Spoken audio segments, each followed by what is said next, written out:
She owns if you were homeless, sure as hell you'd be drunk, or hired trying to get there, begging for junk.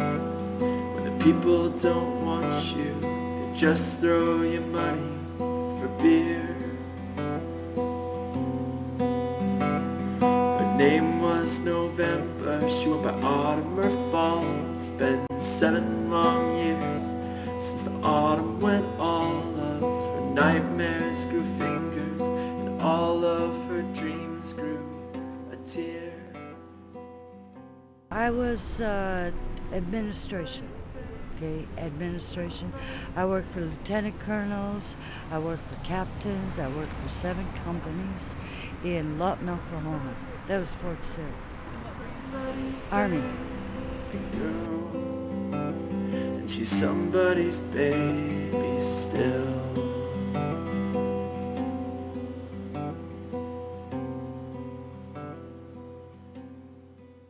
She screams, well, You know, if I was dirty, filthy, like the stereotypical homeless person, I don't want to smell. I don't want dirty clothes on me. You know? And I keep my blanket clean, and I change my cardboard, as some people call carpet. she dreams about heaven, remembering hell. There's a nightmare she visits. And I grew up in the upper middle class lily white suburbs. My college education was paid for. And look at it, 61 years old, I am out here on the street. Hello? Why don't you have a job? Because I'm in too much pain. Too much pain. It's getting worse and worse and worse. What's that caused by? Neuropathy. Neuropathy is a deterioration of your nerve endings which affects your circulation.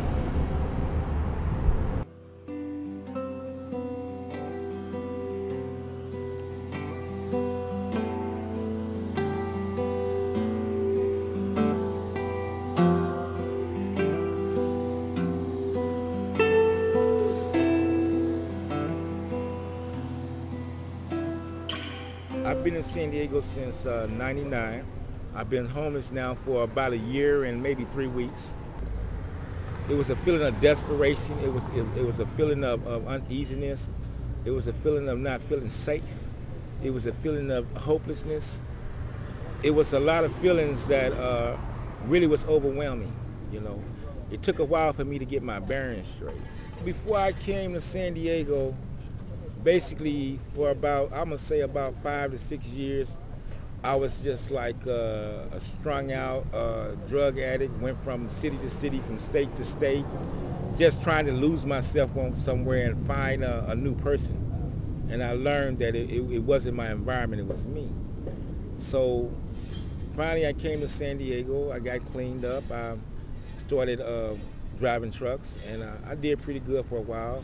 And then it fell off for the simple fact is that my body started breaking down. I started getting sick, and I struggled for the last, I'm gonna say 8 years driving trucks until it got to the point to where I wasn't able to drive anymore. And after that, I became homeless, you know, on a permanent basis. And I hope to get back out there someday if that's God's will, but right now, I'm not gonna worry about that because God is taking care of me. I got stuck here in San Diego just by chance. I come down here with a friend of mine on a semi, and I wound up going to Tijuana. And I got picked up because they said I was smoking marijuana. And I don't even do that. You know, I don't do no kind of drugs or nothing. I might drink a little bit of alcohol every once in a while, but that's just kind of sort of to ease the pain sometimes. If you don't get in a program around here, which is very hard to do, there's nothing for you.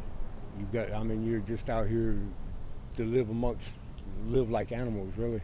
It is pretty sad when you're out here and everybody's trying to make it and everything, and you got other people that's trying to make it, or whatever you want to call it, and they just don't care about nobody else. All they care about is themselves, and they take it from everybody. It's a hard way of life. I've only lived this way for the last 3 months. I mean, I'm still pretty new at it, so I've always worked and provided for everything I ever needed, and now all of a sudden I'm stuck here and ain't got nothing. And see, a lot of times what the cops do is they come around to different areas and they say, we don't want you in our city. They'll tell you to go to National City, go to El Cajon, go to North County. It's like there's no services up there. And I haven't seen my grandsons. They're probably grown by now. You know? Oh well, can't believe I'm a grandma. I miss my kids, yeah. My mama hung up on me when I told her I was homeless. Now, why would a mother hang up on her only daughter? Well, I see out here, you know, I see the hustle and bustle of people going and coming and really going nowhere. I see people that are mad at the world for their own mistakes. I see people that really do need help but don't know how to get help. I see some people that don't care and that's giving up on life. And I see some people that has hope and that are still thriving to do what's right regardless of their situation. Makes life hard sometimes. But like I said, I'm a survivor. I've got to live through it. And that's the only way I can do it. It can be rigorous out here, but